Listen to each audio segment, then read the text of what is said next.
ओम नमस्ते जी। पुस्तक नाम है ब्रह्मचर्य के साधन, जिसके लेखक हैं स्वामी ओमानंद जी सरस्वती। हम चतुर्थ भाग व्यायाम संदेश सुना रहे हैं।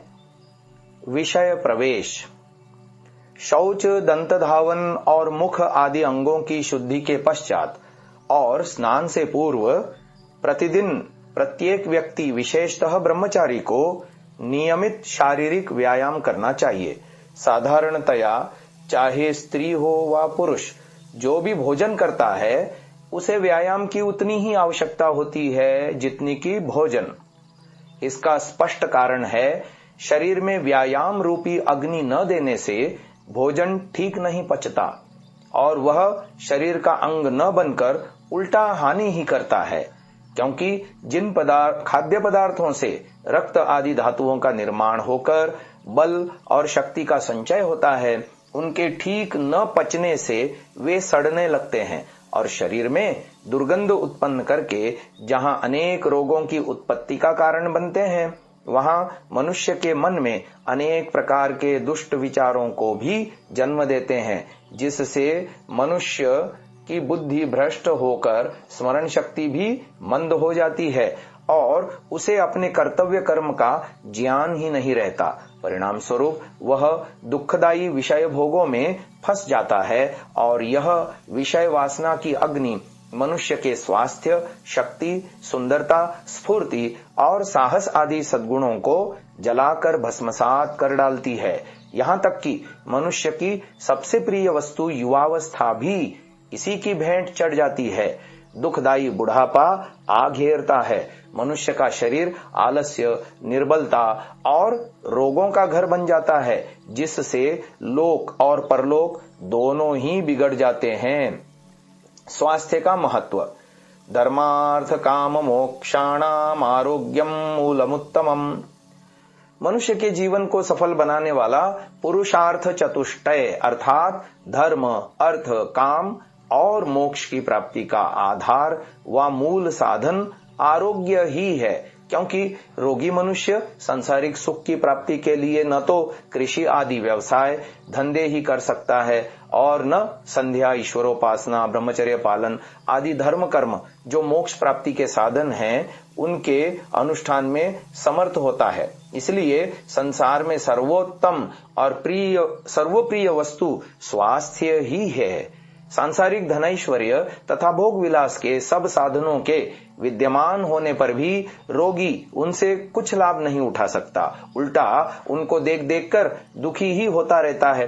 रोगी मलमूत्र त्याग आदि आवश्यक कार्यों को भी दूसरे मनुष्यों की सहायता के बिना नहीं कर सकता। उसे प्रतिक्षण दूसरों का सहारा चाहिए और इस हर समय की पराधीनता के कारण रोगी का जीवन शुष्क, नीरस और अत्यंत दुखमय हो जाता है। रोगी होना ही साक्षात नरक के दर्शन करना है, क्योंकि सर्वम परवशम दुखम पराधीन सपने हूं सुख नाही। स्वर्ग और नरक कहीं अन्यत्र नहीं है। स्वस्थ मनुष्य के लिए यह संसार ही स्वर्ग समान है। रोगी मनुष्य चाहे कितना ही धनी मानी क्यों न हो, वह सर्वथा पराधीन होने से अत्यंत दीन और दुखी ही रहता है। वह एक दरिद्र भिखारी से भी गया बीता है, क्योंकि उसे अपनी भूलों के कारण घोर नरक या दुख भोगना पड़ता है। बात तो यथार्थ में यही है। चाहे मनुष्य दरिद्र ही क्यों न हो, यदि वह पूर्ण स्वस्थ है तो वह धन के अभाव में भी धनवान है, क्योंकि स्वास्थ्य धन से बढ़कर कोई धन नहीं। स्वस्थ मनुष्य ही स्वर्ग यानी समस्त सुखों का उपभोग करता है। इसीलिए हमारे पुरुष ऋषि मुनियों ने, महर्षियों ने सांसारिक सुख, अभ्युदय और पारलौकिक सुख, निश्रेयस यानी मोक्ष की प्राप्ति का साधन आरोग्य व स्वास्थ्य को ही माना है। इसीलिए स्वास्थ्य ही हमारा सर्वस्व है और इसकी रक्षा करना हमारा परम कर्तव्य है। स्वास्थ्य की रक्षा बिना व्यायाम के असंभव है। स्वास्थ्य और व्यायाम। परमपिता परमात्मा ने हमें रोगी और दुखी होने के लिए नहीं बनाया। हम तो दुखों और रोगों को स्वयं बुलाते हैं और पुनः रोते और पछताते हैं। हमने स्वास्थ्य के मूल आधार व्यायाम को जब से छोड़ा तभी से हमारी वह भयंकर दुर्गति हुई है जिसको लिखते हुए भी लज्जा आती है।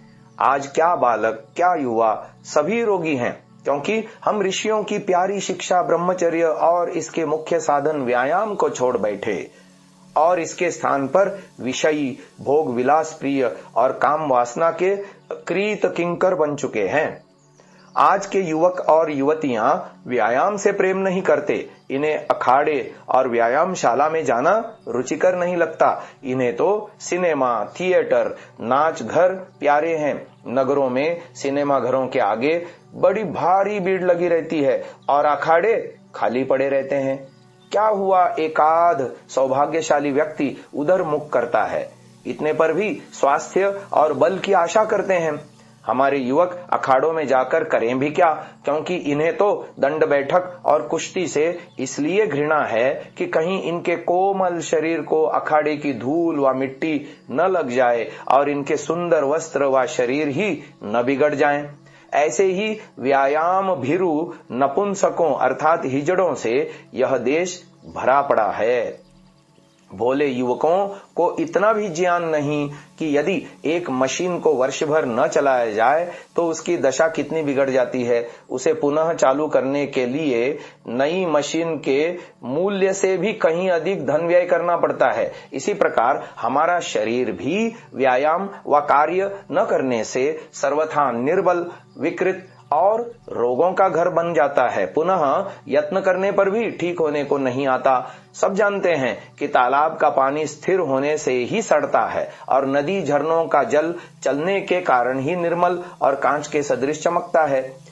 इसी प्रकार व्यायाम न करने से भी रक्त का संचार भली भांति नहीं होता। इसीलिए अनेक प्रकार के मल शरीर में रुकने व एकत्र होने से रक्त मलिन और गंदा होकर अनेक रोगों की उत्पत्ति का कारण बनता है। व्यायाम से रक्त का संचार और शुद्धि होती है। सब अंगों में बल स्फूर्ति और शक्ति आती है। व्यायाम लचक वृद्धि सौंदर्य कांति और बल को उत्पन्न करता है। सब अंग प्रत्यंगों को पूर्ण और पुष्ट करता है। वास्तव में व्यायाम शरीर के लिए सबसे बढ़कर पुष्टिदायक और स्वास्थ्यप्रद है। उचित व्यायाम से प्रायः सभी रोग रुक जाते हैं। आज तक संसार में कोई ऐसा मनुष्य नहीं हुआ जिसने बिना व्यायाम के परमारोग्य और स्वास्थ्य की प्राप्ति की हो। व्यायाम का अभाव व आलस्य ही रोगों का स्रोत है। पूर्ण सुख और स्वास्थ्य की प्राप्ति का एकमात्र साधन व्यायाम ही है। अब व्यायाम से क्या लाभ होते हैं यह बताया जा रहा है। जैसे कि मैं पहले ही लिखाया हूं, स्वास्थ्य प्राप्ति का मुख्य साधन व्यायाम ही है। अब मैं इसकी पुष्टि में ऋषियों महर्षियों एवं अन्य अनुभवी व्यायाम आचार्यों का मत देता हूं। परम वैद्य महर्षि धन्वंतरी का मत, शरीरोपचयः कांतिर्गात्राणां सुविभक्तता दीप्ताग्नित्वमनालस्यं स्थिरत्वं लाघवं मृजा श्रमक्लम पिपासोष्ण शीतादीनां सहिष्णुता आरोग्यम चापि परमं व्यायामादुपजायते। सुश्रुत संहिता चिकित्सा अध्याय 24 श्लोक 29 एवं 40। इसका अर्थ है व्यायाम से शरीर बढ़ता है, शरीर की कांति व सुंदरता बढ़ती है, शरीर के सब अंग सुडौल होते हैं, पाचन शक्ति बढ़ती है, आलस्य दूर भागता है, शरीर दृढ़ और हल्का होकर स्फूर्ति आती है तथा तीनों दोषों की मृजा यानी शुद्धि होती है। श्रम थकावट, क्लम दुख, प्यास शीत जाड़ा, उष्णता यानी गर्मी आदि सहने की शक्ति व्यायाम से ही आती है और परम आरोग्य अर्थात आदर्श स्वास्थ्य की प्राप्ति भी व्यायाम से ही होती है। महर्षि पतंजलि जी चरक संहिता में इसी विषय में लिखते हैं, लाघवम कर्म सामर्थ्यम स्थैर्यम क्लेश सहिष्णुता दोषक्षयोग्निवृद्धिश्च व्यायामादुपजायते। चरक संहिता सूत्र स्थान अध्याय 7 श्लोक 31। व्यायाम से शरीर में लघुता यानी स्फूर्ति, हल्कापन फुर्तीलापन, कार्य करने की शक्ति, स्थिरता, क्लेश तथा दुखों का सहना, दोषों यानी कुपित वात पित्त कफ का नाश तथा जठर अग्नि की वृद्धि होती है। हमारे प्रातः स्मरणीय ऋषियों ने इन श्लोकों में व्यायाम करने के लाभों का इतनी भली भांति वर्णन किया है कि मानो गागर में सागर भर दिया है। जो भोजन हम प्रतिदिन करते हैं वह प्रथम हमारे पक्वाशय पेट में जाता है और वहां पेट की अग्नि, जिसे जठराग्नि भी कहते हैं, खाए हुए भोजन को पकाती है। भोजन पचने पर आमाशय से ही शेष अंगों को पहुंचता है तथा सारे शरीर को शक्ति और आरोग्य प्रदान करता है।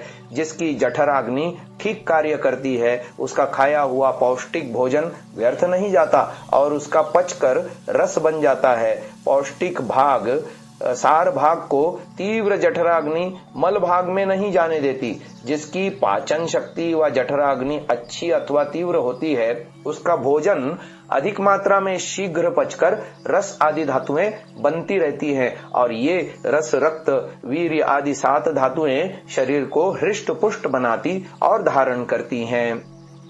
इसीलिए इनको धातु कहते हैं और धातुओं से ही शरीर का निर्माण, वृद्धि व उपचय होता है और इनकी घटती व ह्रास से ही शरीर का नाश होता है। इसलिए महर्षि धन्वंतरि जी महाराज ने आषोडशाद वृद्धि ही 16 वर्ष से 25 वर्ष की आयु तक वृद्धि अवस्था मानी है।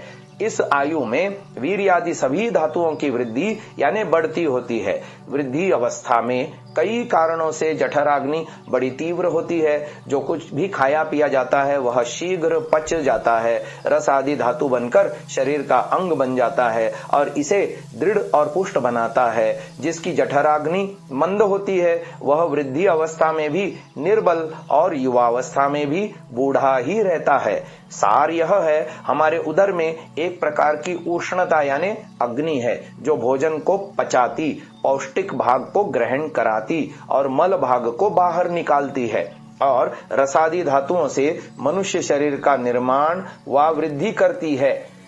इस उष्णता यानी गर्मी की सबको आवश्यकता है और व्यायाम से सारे ही शरीर में उष्णता आ जाती है। वह नस नाड़ियों के द्वारा भोजन से रस को इस प्रकार खींचती रहती है जिस प्रकार जल को स्पंज यानी जल शोषक व मसी यानी स्याही को मसी शोषक स्याही चूस। यही उष्णता शरीर में रक्तादि धातुओं का निर्माण और संचार करती है। जिस प्रकार विद्युत की धारा से बिजली के तार में उत्तेजना यानी गर्मी का संचार होता है, उसी प्रकार व्यायाम से सारे शरीर में रक्त उत्तेजित होकर नस नाड़ियों के द्वारा अत्यंत तीव्र गति से दौड़ने लगता है। नस नाड़ियां सब उत्तेजित तथा कार्यशील हो जाती हैं। संपूर्ण शरीर में रक्त संचार भलीभांति होता है और यथायोग्य सब अंगों को शक्ति प्रदान करता है। विद्युत बिना विद्युत धारा यानी करंट के सर्वथा निस्सत्व व शक्तिहीन है। उसी प्रकार रक्त संचारिणी जब नस नाड़ियां रक्त संचार के बिना व्यर्थ हैं, रक्त संचार बिना रक्त बने कैसे? रक्त बनता है रस से और रस बनता है भोजन के पचाने से। भोजन पचता है उष्णता यानी पेट की गर्मी से और रक्तादि बनते हैं। यह रक्त नस नाड़ियों के द्वारा नियम से सारे देह में परिभ्रमण करता हुआ शक्ति संचार करता है। व्यायाम से प्रदीप्त हुई जठराग्नि भोजन से पोषक द्रव्यों को ही ग्रहण नहीं करती, अपितु इसमें यह भी शक्ति है कि यह शरीर से विजातीय व्यर्थ के मलमूत्रादि द्रव्यों को भी बाहर निकाल फेंकती और शरीर को शुद्ध पवित्र बनाती है। जिस प्रकार मार्जन यानी झाड़ू घर में मार्जन यानी सफाई का कार्य करती है, उसी प्रकार यह शरीर की गर्मी अनेक मार्गों द्वारा मल मूत्रादि कूड़े करकट को बाहर निकाल फेंकती है और यह उष्णता व्यायाम से शरीर में इतनी अधिक उत्पन्न होती है कि यह स्थूल से स्थूल, सूक्ष्म से सूक्ष्म चिपटे हुए मलों और दोषों को भी गुदा, मूत्रेंद्रिय, नेत्र, कर्ण, नासिका और रोमकूप आदि मसामों के द्वारा मलमूत्र, श्लेष्म, कफ, थूक, लार, पित्त और श्वेद यानी पसीना आदि के रूप में शरीर से बाहर निकाल कर ही छोड़ती है। यहाँ तक कि व्यायाम करने से पसीने के द्वारा अनेक प्रकार के विष भी शरीर से बाहर निकल जाते हैं। प्रोफेसर राममूर्ति के जीवन की ये घटना है। इस विषय में प्रोफेसर राममूर्ति के जीवन की एक घटना दी जा रही है और वह इस प्रकार है कि यूरोप में इन्हें नीचा दिखाने के लिए कुछ पापियों ने भोजन में धोखे से विष दे दिया। जब इन्हें पता चला तो इन्होंने एक साथ 10-15 हजार दंड निकाल डाले। सब विष स्वेद यानी पसीने के द्वार से बाहर निकल गया और वे बच गए। व्यायाम करने वाले का शरीर अत्यंत शुद्ध व निर्मल और निर्दोष हो जाता है। मलमूत्र आदि ठीक रीति से निकल जाते हैं। कभी मलबंध यानी कब्ज नहीं होता। उसे यह चिंता नहीं करनी पड़ती कि टट्टी आएगी या नहीं। शौच जाते समय खुलकर आता है। आमाशय व जठराग्नि को बल देने वाला सबसे सस्ता और सर्वोत्तम योग यानी नुस्खा व्यायाम ही तो है। व्यायाम करने वाले को मंदाग्नि का रोग कभी नहीं होता।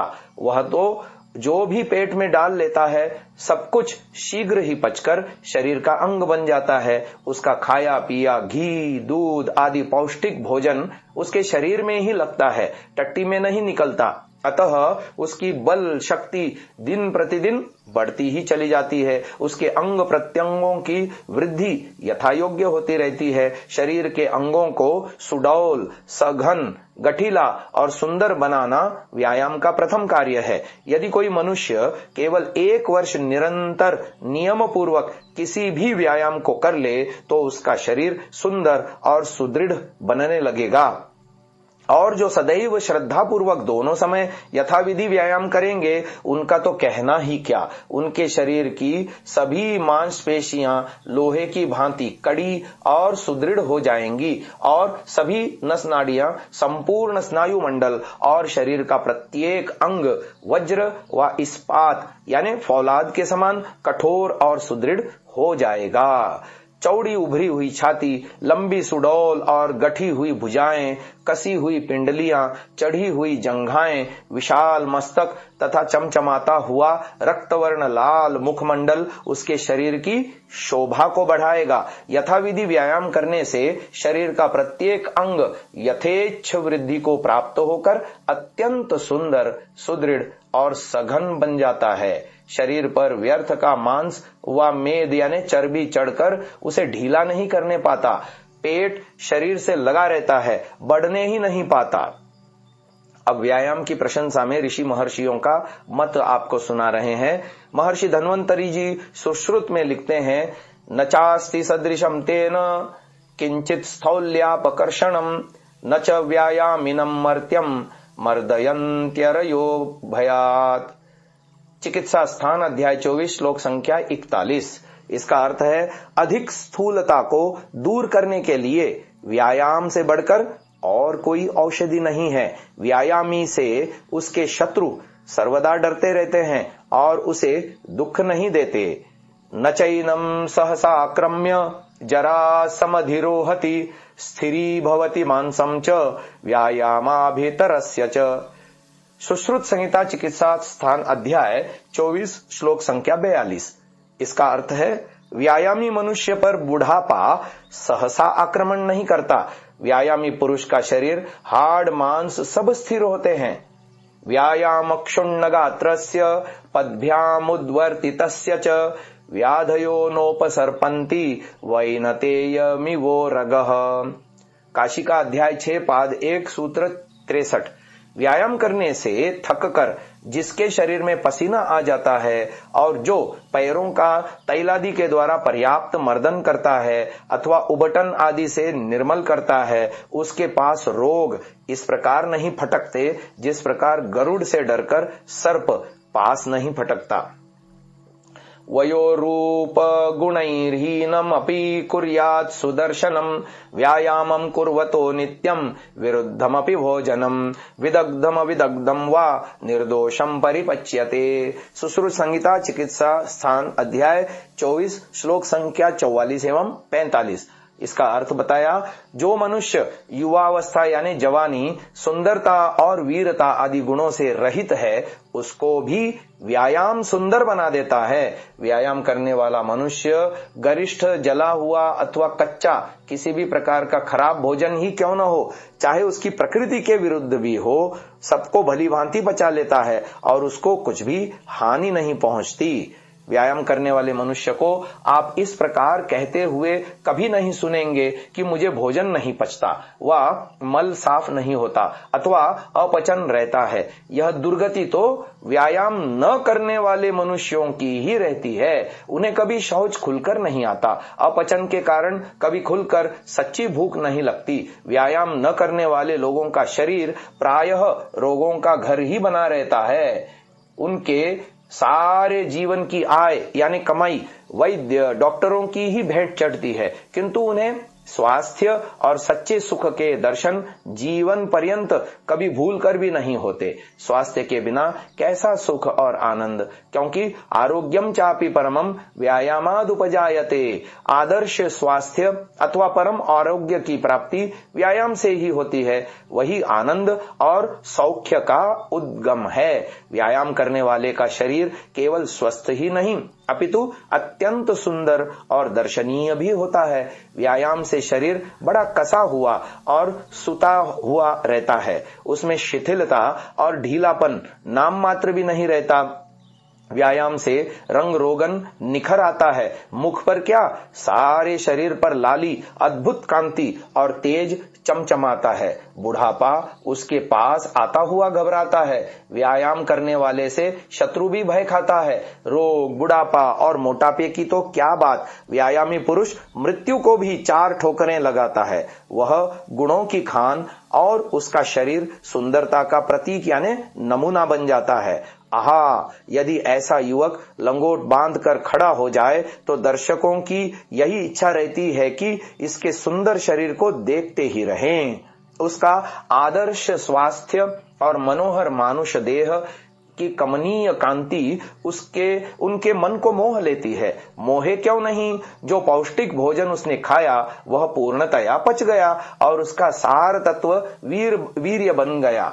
वह भी व्यायाम के द्वारा पचकर रक्त में मिल गया और शरीर का ही अंग बन गया। वीर्यम वै बलम, वीर्य तो शक्ति और बल का भंडार है। व्यायाम से इसकी ऊर्ध्व गति हो जाती है और यह ओज के रूप में चमकने लगता है। वीर्य की अधोगति होती ही नहीं और वीर्य के नाश व पतन की संभावना ही नहीं रहती। शरीर में वीर्य की खूब वृद्धि होकर स्थिरता आ जाती है। इसलिए महापुरुषों ने व्यायाम को वीर्य रक्षा का सर्वोत्तम साधन माना है। व्यायामी पुरुष को जागृत व स्वप्नावस्था में भी किसी प्रकार भी वीर्य नाश का भय नहीं रहता।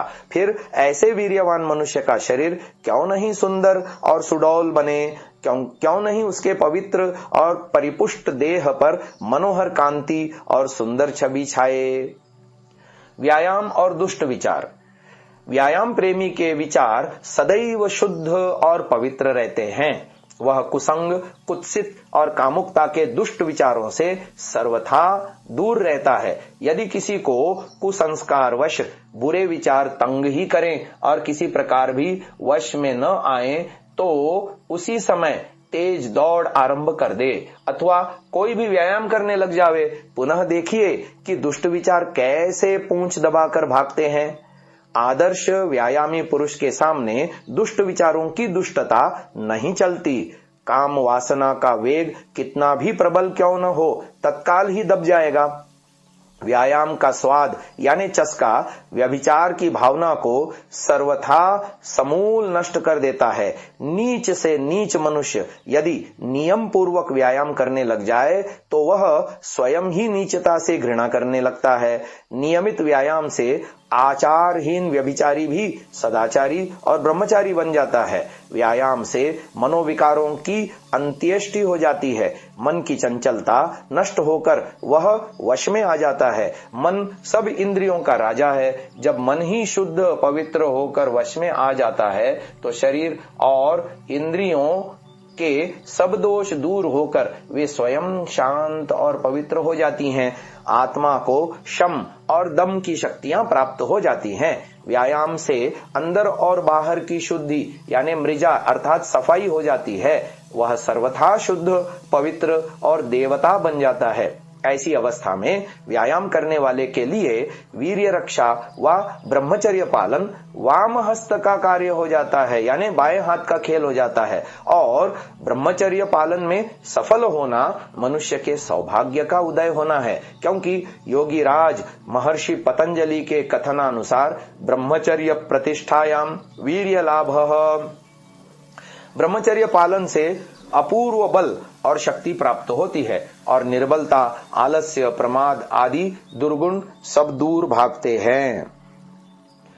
ब्रह्मचर्य समस्त शक्तियों और सद्गुणों का भंडार है। इसलिए ब्रह्मचारी जब ब्रह्मचर्य पालन के मुख्य साधन व्यायाम को अपनाता है, तब उससे जहां उसे ब्रह्मचर्य पालन में पूर्ण सफलता मिलती है, वहां उसके निरंतर व्यायाम करते रहने से उसका परिश्रम करने का स्वभाव भी बन जाता है। वह कठिन से कठिन कार्य हंसते हंसते कर लेता है। उसमें कार्य करने की अदम्य शक्ति, अपूर्व उत्साह और स्फूर्ति आ जाती है। व्यायाम से शरीर हल्का फुल्का और फुर्तीला हो जाता है। व्यायाम में यह एक विचित्रता है कि यह अधिक स्थूल यानी मोटे मनुष्य को पतला और पतले को हृष्टपुष्ट यानी मोटा बनाता है। व्यायाम निर्बलता का, जो मनुष्य को अधिक कामी और विलासी बनाती है, परम शत्रु है। निर्बलता उससे कोसों दूर भागती है। व्यायाम करने वाला मनुष्य थकना व थककर श्वास चढ़ना व हाँपना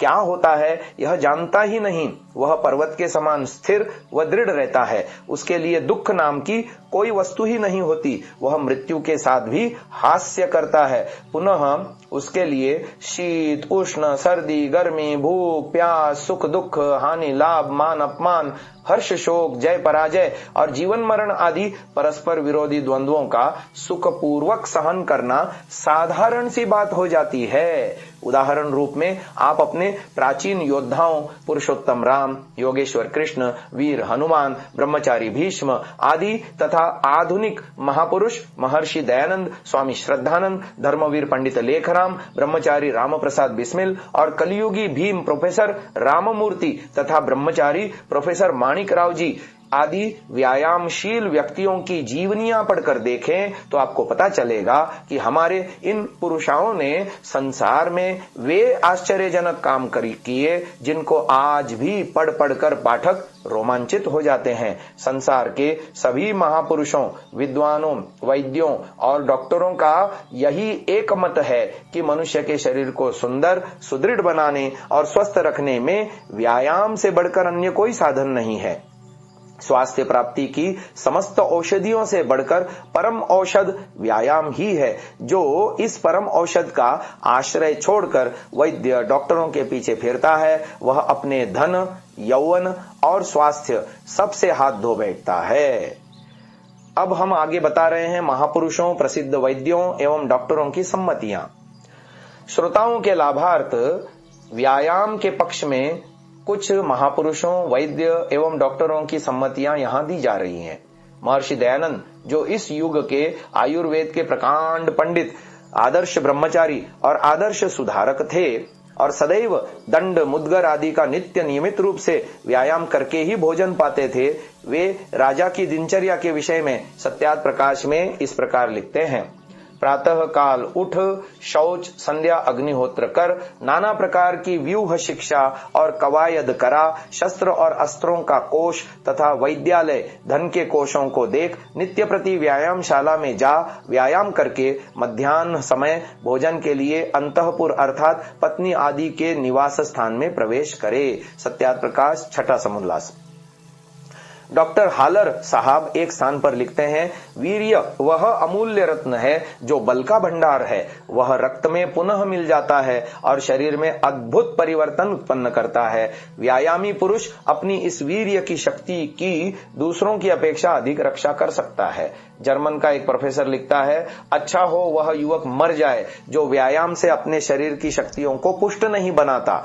जर्मन देश को उठाने वाले सर हिटलर मेरा संघर्ष नाम की पुस्तक में लिखते हैं, अपनी शिक्षा पद्धति में सर्वप्रथम स्थान ज्ञानोपार्जन अथवा अक्षर अभ्यास को नहीं, व्यायाम शिक्षा तथा स्वस्थ शरीर निर्माण को देना होगा, क्योंकि सर्वमान्य नियम यह है कि स्वस्थ और बलवान आत्मा स्वस्थ और बलवान शरीर में ही पाई जाती है। राष्ट्रपिता महात्मा गांधी जी लिखते हैं, व्यायाम स्वास्थ्य के लिए उतना ही आवश्यक है जितना वायु, जल और भोजन। व्यायाम के बिना हमारा मानसिक कार्य भी अधूरा और नीरस रह जाता है। भोजन के समान व्यायाम भी शरीर तथा मस्तिष्क के लिए है। इसके बिना मस्तिष्क भी वैसे ही निर्बल पड़ जाता है जैसे कि शरीर। निर्बल मस्तिष्क एक प्रकार का रोग है। पुष्ट मस्तिष्क का पुष्ट शरीर में होना ही वास्तविक और सच्चा स्वास्थ्य है। एक पहलवान वास्तव में तब तक पहलवान नहीं कहा जा सकता है जब तक कि उसका मस्तिष्क भी उसके शरीर की भांति पुष्ट न हो। हमें तो बहुत से व्यक्ति कठिन मानसिक परिश्रम करते हैं, परंतु शारीरिक व्यायाम की ओर ध्यान नहीं देते। उनका शरीर मानसिक परिश्रम के कारण निर्बल पड़ जाता है और वे अनेक रोगों के आखेट यानी शिकार बन जाते हैं। यहीं तक कि नहीं, बल्कि जब संसार उनसे कुछ उपयोगी कार्यों की आशा करता है, तब वे असमय में ही इस संसार से उठ जाते हैं। हम लोग इस बात को नहीं समझ पाते कि शारीरिक व्यायाम के बिना हमारा मानसिक कार्य भी अधूरा और नीरस रह जाएगा। आदर्श व्यायाम वह है जिससे शरीर व मस्तिष्क दोनों को लाभ पहुंचे।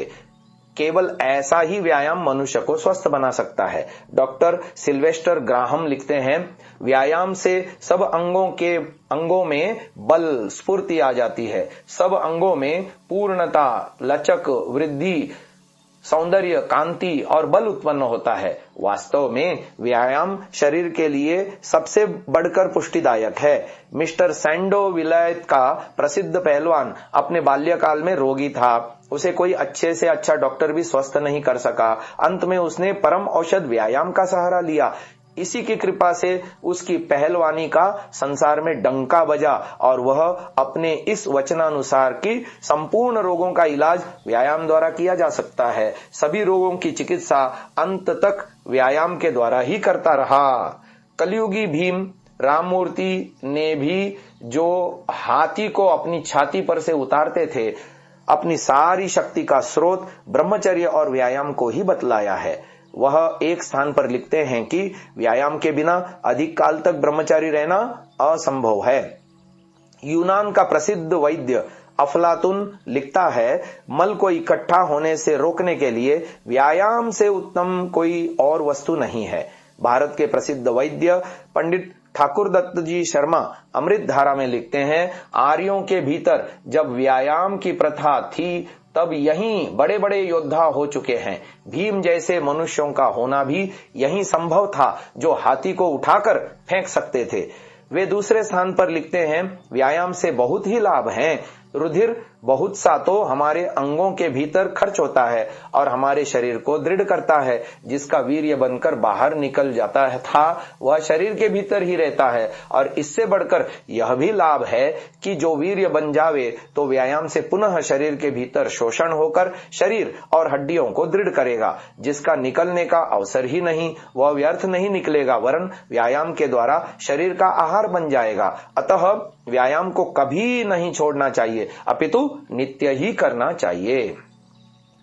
अब आते हैं पाश्चात्य देश और हम। सभी पश्चिमी देशों में व्यायाम का खूब प्रचार है। वहां सर्वत्र व्यायाम शिक्षा का अंग बन चुका है। वहां के सुधारक व्यायाम के महत्व को भलीभांति समझ चुके हैं, इसलिए वहां कोई कठिनाई नहीं। वहां की जनता व्यायाम को अपना अंग बना चुकी है, इसलिए वहां के लोगों के स्वास्थ्य हमसे कहीं अच्छे हैं। क्या कारण है कि इस अभागे भारत में युवक भी व्यायाम नहीं करते और इस जीवनोपयोगी वस्तु वीर्य को अपने जीवन का अंग नहीं बनाते? इसका मुख्य कारण कुशिक्षा का प्रभाव अथवा शिक्षा का अभाव ही है। भारत में माता पिता बालक को उत्पन्न तो कर देते हैं, किंतु वे उसकी शारीरिक अथवा मानसिक उन्नति का कुछ भी ध्यान नहीं रखते, जो कि उनका मुख्य कर्तव्य कर्म है। यदि वे अपने सम्मुख बालकों को नित्य प्रति व्यायाम कराएं तथा अपने बालकों को बाल्यकाल में ही व्यायाम करने का अभ्यासी बना दे, साथ ही उन्हें व्यायाम का महत्व भी समझा दे, तो वे बड़े होने पर व्यायाम कदापि नहीं छोड़ सकते। प्रथम तो बाल्यावस्था में व्यायाम का अभ्यास नहीं कराते, इसलिए युवावस्था में व्यायाम भार दिखाई देता है। बुढ़ापे की तो बात ही क्या कहनी, उस समय तो उठना बैठना भी भारी हो जाता है। यथार्थ में सारा दोष तो हमारी शिक्षा प्रणाली का ही है। इसमें व्यायाम के लिए कोई स्थान नहीं। हमारे स्कूलों की शिक्षा इतनी व्यर्थ, अरोचक, निकृष्ट और अधूरी है कि इससे किसी प्रकार का भी लाभ नहीं। व्यायाम के नाम पर स्कूल कॉलेजों में वॉलीबॉल, फुटबॉल आदि अंग्रेजी ढंग के खेल खिलाए जाते हैं। उनमें इने गिने थोड़े ही विद्यार्थी भाग लेते हैं व ले सकते हैं। इन खेलों से भी विशेष लाभ नहीं। इनमें समय और धन का नाश ही होता है। खेल खेल ही होता है और व्यायाम व्यायाम। क्या हुआ कोई एकाध विद्यार्थी कभी भूल कर व्यायाम कर लेता हो, नहीं तो प्रायः अधिक विद्यार्थी और शिक्षक ऐसे हैं जो यह समझते हैं कि व्यायाम करना अनपढ़, मूर्ख और नीच लोगों का कार्य है। इसलिए विद्यार्थी तथा शिक्षित समाज के स्वास्थ्य की अत्यंत दुर्दशा है। अजीर्णता व कोष्ठबद्धता का रोग प्रायः सबको रहता है। इसके अतिरिक्त वे अन्य अनेक प्रकार के रोग तथा प्रतिष्या यानी जुकाम, खांसी, हृदय की धड़कन, छाती में पीड़ा, स्वप्न दोष, प्रमेह आदि से पीड़ित रहते हैं। सदैव इनके स्वास्थ्य में गड़बड़ी ही रहती है। अपने विद्यार्थियों की दीनहीन, शारीरिक निर्बल अवस्था को देखकर रोना आता है। 16 और 20 वर्ष की वृद्धि अवस्था में जिनके मुखमंडल सदैव हीरे की भांति चमकने चाहिए थे, आज वे निस्तेज, बलहीन, मन मलिन, लुटे और मुंह पिटे से दिखाई देते हैं। पश्चिमी झूठी सभ्यता की लहर ने हमारे विद्यार्थी समाज को आलसी, श्रृंगार प्रिय, भोगी और रोगी बनाकर इनके स्वास्थ्य का सर्वथा कबाड़ा ही कर डाला है। क्योंकि आमाशय, पेट और फुफ्फुस यानी फेफड़े के बिगड़ने से ही समस्त रोग होते हैं और इनके स्वस्थ रखने का एकमात्र उपाय व्यायाम है। यदि ब्रह्मचारी प्रोफेसर माणिकराव जी के समान अन्य सुधारक भी व्यायाम का क्रियात्मक प्रचार करें तो देश के शीघ्र ही सुदिन आ सकते हैं। महाराष्ट्र व दक्षिण में जाकर देखें। श्रद्धेय प्रोफेसर जी की कृपा से प्रायः सभी नगरों में व्यायाम शालाएं बन गई हैं। शिक्षित लोगों का झुकाव भी व्यायाम की ओर होने लगा है। उन्हीं के पुरुषार्थ से आज बड़ौदा में 4-5 लाख रुपए की व्यायामशाला और शस्त्रागार बना हुआ है। इसी प्रकार सारे देश में व्यायाम के प्रचार की आवश्यकता है। सुधार तो तब हो जब हमारी सरकार ऐसा राज्य नियम ही बना दे जिससे सबको अनिवार्य रूप से व्यायाम करना ही पड़े। व्यायाम न करने वालों को सरकार दंड दे और जो उन्हें सारा समाज घृणा की दृष्टि से देखे। हमारी शिक्षण संस्थाओं में व्यायाम का समुचित प्रबंध हो। अन्य विषयों की भांति इसकी भी परीक्षा हो। इसमें उत्तीर्ण होने वाला ही उत्तीर्ण माना जाए। देखें पुनः व्यायाम का प्रचार तथा हमारे स्वास्थ्य का सुधार कैसे न हो। नगर नगर, ग्राम ग्राम और देश के प्रत्येक कोने में व्यायाम शालाएं व अखाड़े चलाए जावें। स्वस्थ और बलिष्ठ व्यक्तियों को पारितोषिक और सम्मान दिए जावें। जो निर्बल और रोगी हों उन्हें विवाह करने और संतान उत्पन्न करने की अनुमति ही न दी जावे। केवल स्वस्थ, बलिष्ठ, युवा स्त्री पुरुष ही विवाह और संतान उत्पत्ति के अधिकारी हों। जिनकी संतान अधिक सुंदर, स्वस्थ और बलवान हो उनको अनेक प्रकार के पारितोषिक व मासिक वृत्तियां देकर सरकार प्रोत्साहन दे। निर्बल, रोगी संतान पैदा करने वाले को यथोचित दंड दे। तब कहीं इस पतित भारत का भाग्योदय हो सकता है, पुनः खोई हुई प्राचीन गौरव गरिमा को प्राप्त कर सकता है। क्योंकि व्यायाम तथा शारीरिक श्रम से घृणा करके कभी भी कोई देश नहीं उठ सकता। इसलिए प्रत्येक ब्रह्मचर्य, स्वास्थ्य तथा देश प्रेमी को प्रतिदिन व्यायाम करने का व्रत लेना चाहिए। अब व्यायाम के लक्षणों की बात कहते हैं। अब तक हम व्यायाम शब्द का प्रयोग करते आ रहे हैं। प्रत्येक व्यक्ति इसका थोड़ा बहुत अर्थ जानता भी है, किंतु इसका वास्तविक अर्थ क्या है यह जानना आवश्यक है। क्योंकि एक वस्तु का वास्तविक लक्षण जानकर ही हम उससे पूर्ण लाभ उठा सकते हैं। चरक संहिता में इसके लक्षण इस प्रकार दिए हैं। शरीर चेष्टा या चेष्टा स्थैर्यार्था बलवर्धिनी देह व्यायाम संख्याता मात्रया ताम समाचरेत। सूत्र स्थान अध्याय 7 श्लोक संख्या 30। शरीर की जो चेष्टा बल बढ़ाने के लिए और स्थिरता यानी दृढ़ता के लिए की जाती है, उस चेष्टा का नाम शारीरिक व्यायाम है। इस व्यायाम को मात्रा पूर्वक नित्य प्रति सेवन करना चाहिए। व्याख्या: शरीर को बलिष्ठ, कार्यक्षम, सुदृढ़, स्वस्थ, सुंदर, स्थिर तथा चिरायु बनाने के लिए जो भी शरीर के अंग प्रत्यंगों से प्रतिदिन नियम पूर्वक चेष्टाएं, परिश्रम व उपाय किए जाते हैं, उनको व्यायाम कहते हैं। महर्षि धन्वंतरि ने सुश्रुत में लिखा, शरीरायास जननम कर्म व्यायाम संजितम तत्कृत्वा तु सुखम देहम विमृद्नीयात् समन्ततः। चिकित्सा अध्याय 24 श्लोक संख्या 38।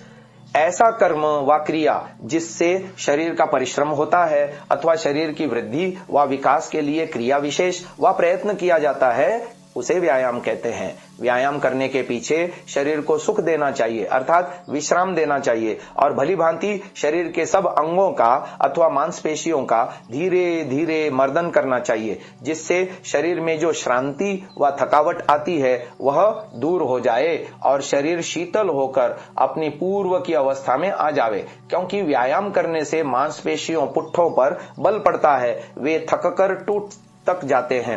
मर्दन करने से उनकी थकावट दूर होकर पुनः ठीक हो जाते हैं। आयामो विविधो अंगानाम व्यायाम इति कीर्तितः। धनुर्वेद। शरीर के विभिन्न अंगों का आयाम अर्थात फैलाव, विकास अथवा वृद्धि के लिए जो श्रम व चेष्टा की जाती है, उसे व्यायाम कहते हैं।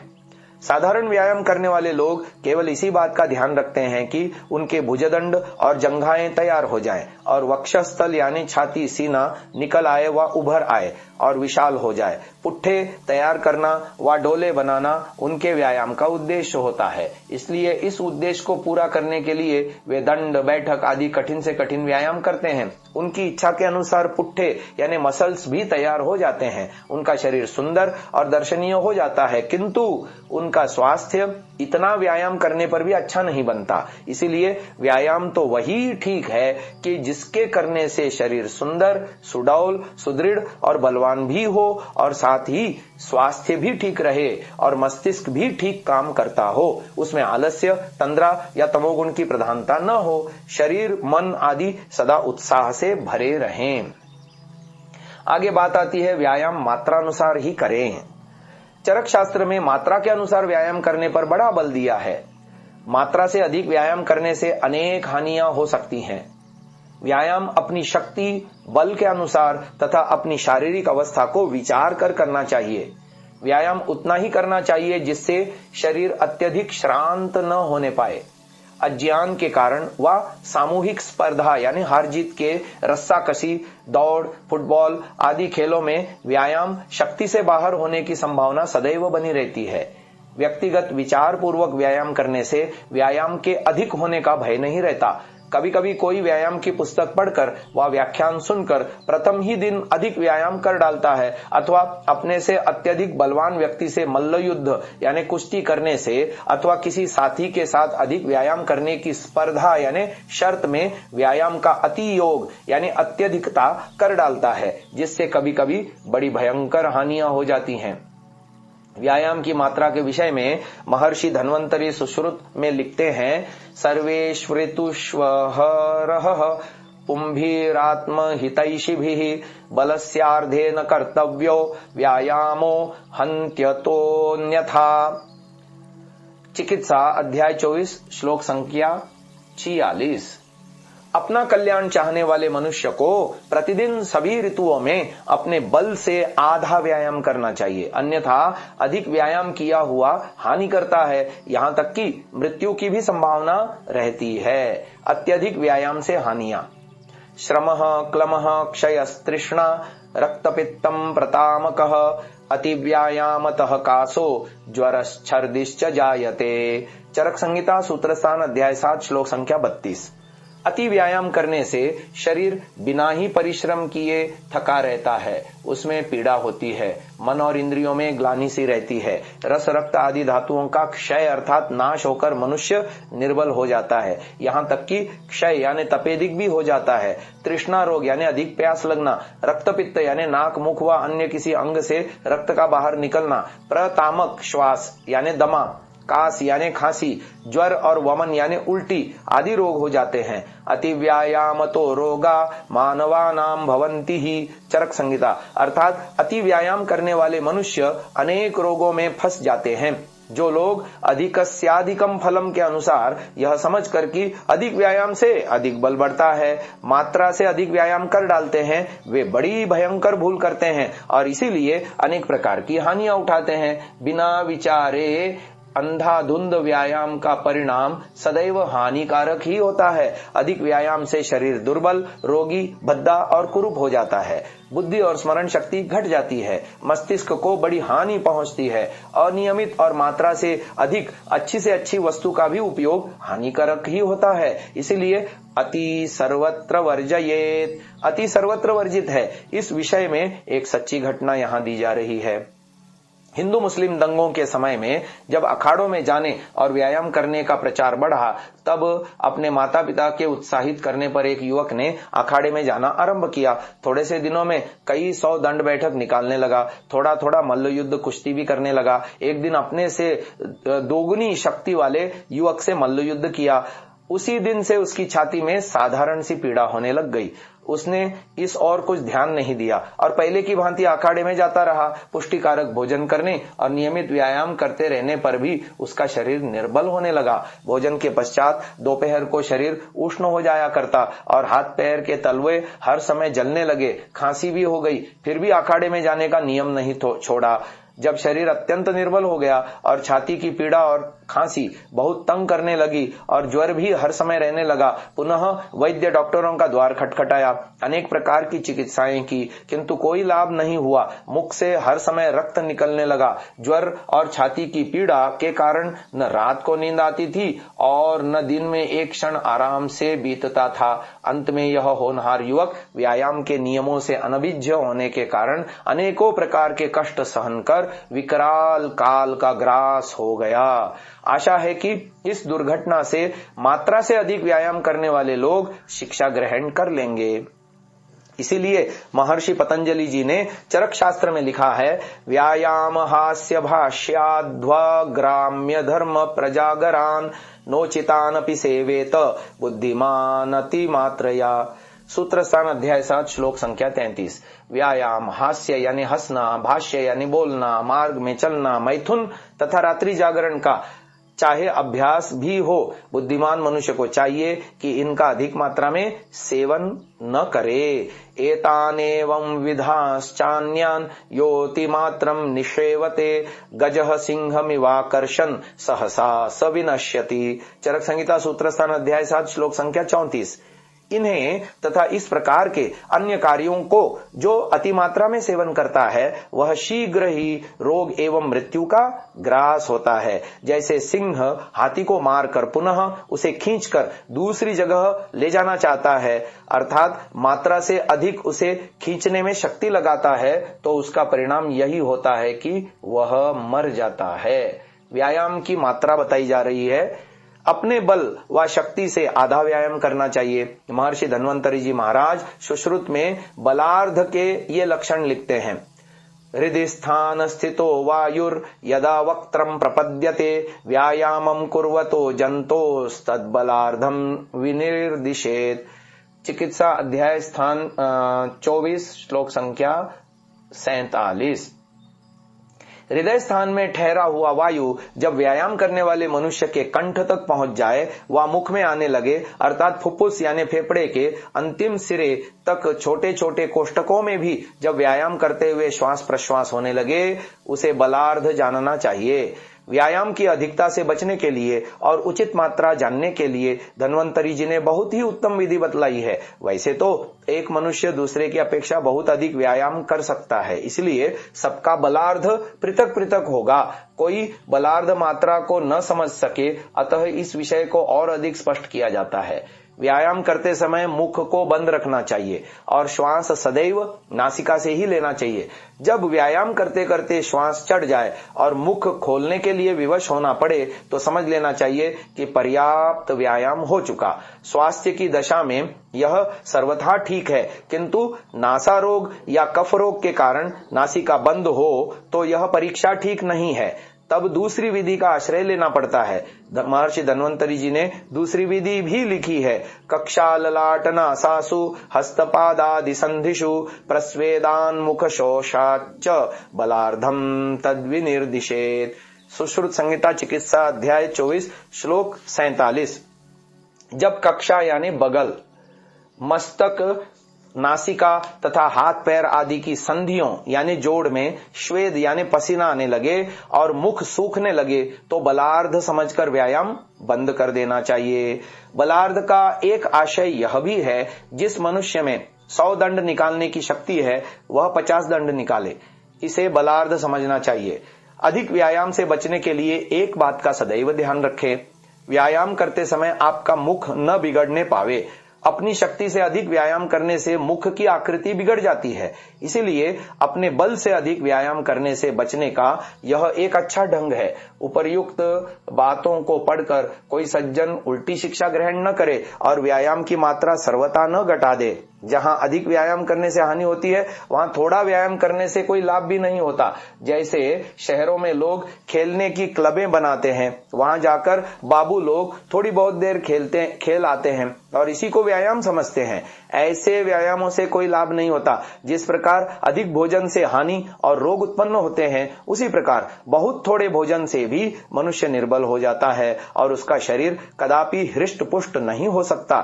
जिस प्रकार उचित मात्रा में किया हुआ भोजन शरीर को स्वस्थ और बलिष्ठ बनाता है, इसी प्रकार उचित मात्रा में किया हुआ व्यायाम भी हमारे शरीर को सुदृढ़ और बलवान बनाता है। प्रारंभ में ही अधिक व्यायाम नहीं करना चाहिए। आरंभ में थोड़ा व्यायाम करें, पुनः शनै शनै अभ्यास बढ़ाएं। जैसे कोई व्यक्ति पहले दिन 10 दंड करता है तो उसे अगले दिन 1 दंड बढ़ा देना चाहिए, अथवा सप्ताह में 1 दंड बढ़ाने के नियम से वह वर्ष भर में 60 और 2 वर्ष में 110 दंड प्रतिदिन करने का अभ्यास कर सकेगा। इसी प्रकार अपने बल अबल को विचार कर तथा भोजन के अनुसार ही व्यायाम को शनै ही बढ़ाना चाहिए। बहुत बार व्यायाम के नए प्रेमी नवयुवक इस विषय में बड़ी शीघ्रता करते हैं। प्रथम तो पहले ही दिन वे अपनी शक्ति से अधिक दंड और व्यायाम करते हैं, फिर उत्साह में 8-8 व 10-10 दंड प्रतिदिन बढ़ाने का यत्न करते हैं। उनका यह खेल 2-4 दिन तो चल जाता है और मन भर जाता है, तो पहले जैसी रुचि और उत्साह नहीं रहता और पुनः वे व्यायाम को ही छोड़ बैठते हैं। इसलिए थोड़े व्यायाम से आरंभ करके शनै ही बढ़ाना हितकर होता है। इस बात का सदा ध्यान रखें कि चाहे दंड बैठक आदि कोई भी व्यायाम करें, किंतु एक बार में इतना ही करें जितना सुखपूर्वक आप कर सकते हैं। आपका श्वास नहीं फूलना चाहिए। श्वास फूलने या उखड़ने अथवा नासिका की जड़ सूखने के पश्चात भी व्यायाम करते रहने से शरीर के साथ बड़ा अन्याय होता है और अनेक प्रकार की हानियां होती हैं, जिनको पहले बताया जा चुका है। व्यायाम की मात्रा के विषय में विदेश के प्रसिद्ध पहलवान मिस्टर सैंडो लिखते हैं, व्यायाम से यदि बल प्राप्त करना चाहते हो तो व्यायाम थोड़ा बल अनुसार करो, परंतु नियमानुकूल करो। यह नहीं चाहिए कि एक दिन में 100 दंड निकाल लिए और अगले दिन एक भी नहीं।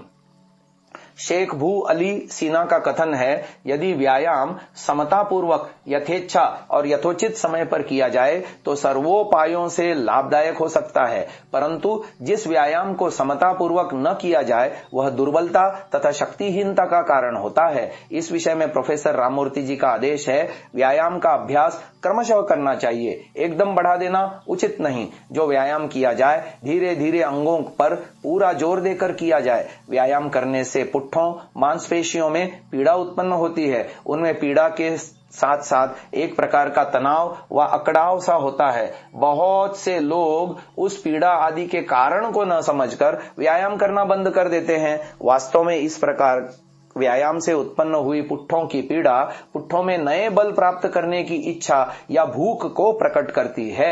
अतः इस पीड़ा से डरकर व्यायाम छोड़ देना बड़ी भारी भूल है। 1-2 सप्ताह निरंतर व्यायाम करते रहने से पीड़ा स्वयं शांत हो जाती है। यह व्यायाम से ही हुई है और व्यायाम से ही चली जाती है। अतः इसकी चिंता छोड़कर नित्य व्यायाम करते रहना चाहिए। अब बात आती है नियमित व्यायाम की। जो व्यायाम नियमों को ध्यान में रखकर किया जाता है उसे नियमित व्यायाम कहते हैं। जो व्यायाम प्रतिदिन अपनी शक्ति, मात्रा, भोजन, आयु आदि को ध्यान में रखकर नियत समय और उचित स्थान पर श्रद्धापूर्वक किया जाता है उससे पूरा लाभ होता है। कोई व्यक्ति यदि 1 दिन व्यायाम करके 2 दिन व्यायाम नहीं करता अथवा 2 सप्ताह करके पुनः 1 सप्ताह के लिए छोड़ देता है और 1 दिन प्रातः 6 बजे, दूसरे दिन 5 बजे, तीसरे दिन 7 बजे करता है और किसी दिन अधिक और किसी दिन न्यून व्यायाम करता है, उसे इस प्रकार व्यायाम करने से यथेष्ट लाभ नहीं होता किंतु लाभ के स्थान पर हानि भी हो सकती है। मिस्टर सैंडो पहलवान लिखते हैं, सड़क कूटने वाले सारा दिन सड़कें कूटते कूटते मानो व्यायाम ही करते रहते हैं, परंतु वह एक दूसरे की अपेक्षा ऐसे हृष्ट पुष्ट नहीं होते जैसा कि होना चाहिए।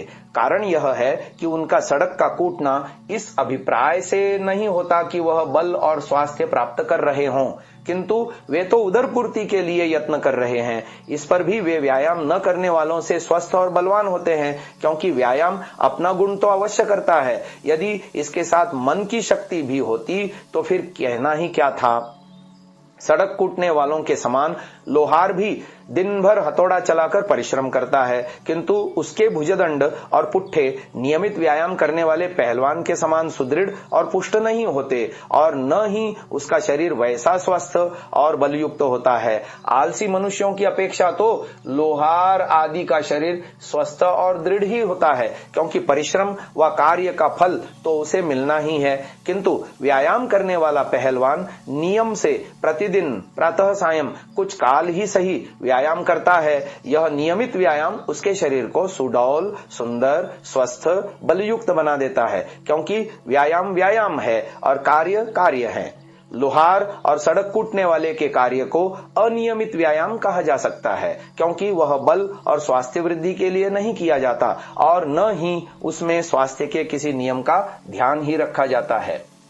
व्यायाम की इच्छा शक्ति। व्यायाम से पूरा लाभ उठाने के लिए पूर्ण मन लगाकर व्यायाम करना चाहिए। व्यायाम करते समय अपनी इच्छा को पूर्णतया शरीर के अंगों की ओर लगाना चाहिए। जिस मांसपेशी व शरीर के अंगों को जितना दृढ़ व स्वस्थ करना चाहें, उस अंग व मांसपेशी में व्यायाम करते समय उतनी ही इच्छा को प्रविष्ट कर दें व लगाएं। इच्छा रहित व्यायाम जो भार समझकर किया जाता है उससे कोई लाभ नहीं होता। व्यायाम के नाम से घबराना नहीं चाहिए, इसे मन लगाकर और आनंद लेकर करना चाहिए। प्रोफेसर राममूर्ति लिखते हैं, व्यायाम करते समय मन को स्थिर रखना चाहिए और शरीर के प्रत्येक भाग पर व्यायाम के लाभ का चिंतन करते रहें। सैंडो पहलवान भी इस विषय में लिखते हैं, एक मनुष्य जो हृदय के साथ व्यायाम करता है उसका थोड़ा बहुत व्यायाम भी उसको अधिक स्वस्थ और सुदृढ़ बनाता है। उस व्यक्ति की अपेक्षा जो व्यायाम तो बहुत करता है किंतु मन से नहीं करता। जिस अंग का व्यायाम करे मन भी साथ ही साथ यह अनुभव करे कि अमुक अंग बल प्राप्त कर रहा है। इस प्रकार व्यायाम करने से मन की दृढ़ता, प्रबल भावना के कारण मनुष्य के अंग प्रत्यंग बड़े शीघ्र ही सुंदर, सुदृढ़, स्वस्थ और सुडौल बन जाते हैं। अतः व्यायाम करने के समय विशेषतया ब्रह्मचारी को एकाग्रचित्त होकर यह दृढ़ भावना रखनी चाहिए कि मेरी नस नस और अंग प्रत्यंग में बल, तेज, वीर्य, वीरता, आरोग्य, स्वास्थ्य, सुंदरता, स्थिरता और पराक्रम शक्ति आदि समस्त सद्गुण प्रवेश कर रहे हैं। मेरा शरीर उन्नत, हृष्टपुष्ट और बलिष्ठ हो रहा है। इस संकल्प का असाधारण प्रभाव पड़ता है, जिसको मनुष्य अनुभव से ही जान सकता है। जो लोग बहुत शीघ्रता और द्रुत गति से व्यायाम करते हैं और व्यायाम में मन की शक्ति का प्रयोग नहीं करते, वे बहुत थोड़ा लाभ उठाते हैं। अतः व्यर्थ का भार यानी बेगार समझकर व्यायाम करना केवल मूर्खता ही है। इसलिए शनै ही सावधानी से विधि पूर्वक मन लगाकर व्यायाम करना चाहिए। प्रोफेसर राममूर्ति तथा सेंडो ने इसी कार्य के लिए बड़े शीशे का प्रयोग करना लिखा है। वे लिखते हैं, व्यायाम करते समय सामने बड़ा शीशा रखकर उसमें शरीर के अंगों को ध्यान पूर्वक देखते हुए व्यायाम करने से शरीर सुंदर और सुडौल बन जाता है। अब बात आती है व्यायाम का समय। प्रत्येक व्यक्ति को संध्या के समान प्रातः और सायं दोनों ही समय व्यायाम करना चाहिए। ये दोनों ही समय अच्छे हैं। अपेक्षाकृत प्रातः काल का समय अधिक अच्छा है और ब्रह्मचर्य की साधना के लिए अच्छी लगन के ब्रह्मचारी रात को सोने के समय भी कठोर थकाने वाला व्यायाम करके सोते हैं। इससे स्वप्न रहित गाढ़ निद्रा आती है और स्वप्न दोष आदि के द्वारा वीर्यनाश नहीं होता। सायंकाल व सोते समय जब भी व्यायाम करें, यह अवश्य ध्यान रखें कि खाया हुआ भोजन पच चुका हो और पेट हल्का हो, अर्थात मलमूत्र त्याग के पश्चात ही व्यायाम करना चाहिए। ग्रीष्म काल में तो प्रातः काल सूर्योदय से पहले ही निपट जाना चाहिए। गर्मी की ऋतु में सूर्योदय के पश्चात तथा सायंकाल कठोर और बहुत अधिक व्यायाम नहीं करना चाहिए। प्रातः काल तो सदैव स्फूर्ति उत्साह उत्पन्न करने वाला हल्का व्यायाम, दौड़, आसन आदि करने चाहिए, क्योंकि प्रातः काल बहुत अधिक कठोर व्यायाम करने से श्रम यानी थकावट के कारण आलस्य, तंद्रा व निद्रा तंग करती व सताती है, जिससे दिन के कार्यों में बाधा पड़ती है। व्यायाम सदैव स्नान से पूर्व करना ही अच्छा रहता है, किंतु व्यायाम के पीछे कुछ देर ठहर कर शरीर को ठंडा करके स्नान करना चाहिए। व्यायाम करने से जब शरीर उष्ण हो और श्वेत यानी पसीना आया हुआ हो तो उसी समय स्नान करने से हानि होने की संभावना रहती है। किसी विशेष अवस्था व शीतकाल में स्नान के पीछे भी व्यायाम किया जा सकता है। यदि स्नान के पीछे व्यायाम करना ही हो तो संध्या से निपट कर ही करना चाहिए। वैसे स्नान के पश्चात व्यायाम करने से आलस्य रहता है और व्यायाम के पश्चात स्नान करने से शरीर में स्फूर्ति, स्वच्छता और सुंदरता आती है तथा व्यायाम का श्रम यानी थकावट भी दूर हो जाता है और जो व्यायाम के द्वारा शरीर के रोमकूपों से दूषित मल निकला करता है वह स्नान के साथ धुलकर शरीर शुद्ध और पवित्र हो जाता है। इसलिए स्नान से पूर्व ही व्यायाम करना हितकर है। शीतकाल में, वसंत ऋतु में साधारण लोगों के लिए भी और अच्छा पुष्टिकारक भोजन करने वालों के लिए सदैव ही व्यायाम लाभदायक है। महर्षि धन्वंतरी जी महाराज लिखते हैं, व्यायामो हि सदा पथ्यो बलीनाम स्निग्ध भोजिनाम सच शीते वसंते च तेषां पथ्यतमः स्मृतः। सुश्रुत संहिता चिकित्सा अध्याय 24 श्लोक संख्या 45। जो मनुष्य बलवान हैं और जिनको घी, दूध, बादाम आदि स्निग्ध पुष्टिकारक पदार्थ पर्याप्त मात्रा में खाने को मिलते हैं, ऐसे लोगों के लिए तो व्यायाम सदा ही लाभकारक है। उनके लिए सदा आनंद ही आनंद है। किंतु वसंत और शीत ऋतु व्यायाम करने की विशेष ऋतु है। इस ऋतुओं में व्यायाम करना अत्यंत लाभदायक माना गया है। ऋषियों की इस आज्ञा के अनुसार व्यायाम के पश्चात स्निग्ध बलवर्धक पदार्थ अवश्य खाने चाहिए, नहीं तो शरीर क्षीण होने लगता है। आसनों के व्यायाम में पौष्टिक भोजन न खाने की उतनी आवश्यकता नहीं है जितनी दूसरे ढंग के कठोर व्यायामों में है। ऐसे लोगों को अखाड़े में जाकर व्यर्थ में सूखी हड्डियां नहीं रगड़वानी चाहिए। आज की इस चर्चा को यहीं विराम देते हैं। व्यायाम के विषय में आगे की चर्चा अगली श्रव्य कणिका में सुनिएगा। ओम